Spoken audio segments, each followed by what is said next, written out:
Halo, perkenalkan saya Dini Zalika Ramasuci, mahasiswi Finance 6C dari Universitas Muhammadiyah Sukabumi.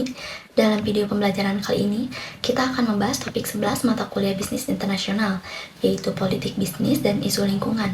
Nah, kita akan melihat bagaimana dunia bisnis berinteraksi dengan kekuasaan politik dan bagaimana keduanya membentuk respon terhadap tantangan lingkungan hidup global. Oke, pertama, apa itu politik bisnis? Nah, politik bisnis adalah semua upaya yang dilakukan perusahaan untuk mempengaruhi kebijakan pemerintah demi kepentingan bisnis mereka. Bisa berupa lobby ke parlemen, kampanye, hingga hubungan diplomatik dengan pemerintah negara lain. Menurut Hillman dan Heath, ada dua pendekatan. Yang pertama yaitu transaksional, yaitu lobby per kasus. Dan yang kedua yaitu relasional, yaitu membangun hubungan jangka panjang. Nah, di era global ini mencakup negosiasi perdagangan internasional hingga standar lingkungan. Oke, next ada 6 strategi utama. Pertama, lobbying, yaitu mengirim perwakilan langsung ke pemerintah. Nah, di Amerika saja anggarannya mencapai 3,7 miliar dolar per tahun.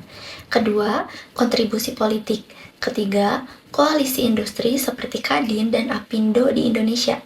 Keempat, grassroots mobilization, yaitu memobilisasi publik.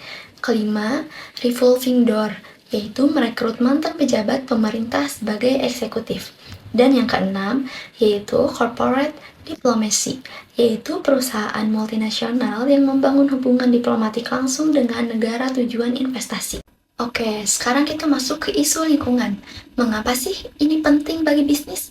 Nah, ada 3 tekanan. Pertama, yaitu regulasi. Paris Agreement tahun 2015 mengikat 196 negara. Perusahaan yang melanggar terkena denda besar. Kedua, konsumen. 73% konsumen global mau bayar lebih untuk produk hijau. Nah, ini menjadi peluang bisnis nyata. Ketiga, investor. Standar ESG kini syarat wajib investasi global dengan total aset 35 triliun dolar. Jadi, perusahaan yang abaikan lingkungan akan tertinggal. Nah, selanjutnya di sini ada hubungan politik bisnis dengan lingkungan bersifat dua arah. Nah, di sisi kiri ada yang pro lingkungan, seperti Tesla, Unilever, IKEA.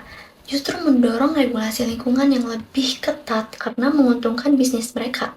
Nah, di sisi kanan ada yang anti regulasi, seperti industri batu bara, minyak, dan kelapa sawit. Mereka melobi untuk memperlemah aturan lingkungan. Ini yang disebut regulatory capture, yaitu ketika regulator akhirnya melayani industri, bukan kepentingan publik. Nah, mari kita lihat 3 kasus nyata. Pertama, Indonesia, yaitu GAPKI, melobi pemerintah untuk memperlemah moratorium gambut. Mereka dapat pengecualian. Kedua, Amerika, yaitu ExxonMobil, terbukti tahu tentang perubahan iklim sejak tahun 1977, tapi malah mendanai kampanye keraguan ilmiah puluhan tahun lamanya. Ketiga, ada Jerman, yaitu Volkswagen pasang software curang untuk memanipulasi uji emisi sambil melobi aturan emisi yang lebih longgar. Nah, akibatnya denda 30 miliar dolar. Oke, ketiga kasus ini membuktikan bahwa politik bisnis yang tidak bertanggung jawab terhadap lingkungan pada akhirnya merugikan perusahaan itu sendiri. Di sini ada 5 hambatan utama. Yang ke-1, asimetri kekuasaan, yaitu perusahaan besar punya anggaran lobby jauh lebih besar dari kelompok lingkungan. Kedua, perbedaan regulasi antar negara yang menciptakan pollution haven, yaitu perusahaan pindah ke negara paling longgar regulasinya. Ketiga, tekanan laba jangka pendek mengalahkan investasi lingkungan jangka panjang. Keempat, greenwashing, yaitu klaim hijau tanpa aksi nyata. Nah, yang kelima, lobby yang tidak transparan. Oke, semua ini membuat upaya bisnis yang bertanggung jawab menjadi sangat menantang. Lalu apa solusinya? Nah, ada 4 rekomendasi.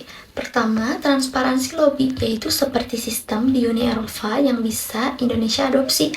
Kedua, ada carbon pricing, yaitu Swedia terbukti bisa turunkan emisi 27% dengan pajak karbon tanpa hambat pertumbuhan ekonomi. Ketiga, kewajiban pelaporan ESG. Nah, Bursa Efek Indonesia mulai mewajibkan ini tahun 2025.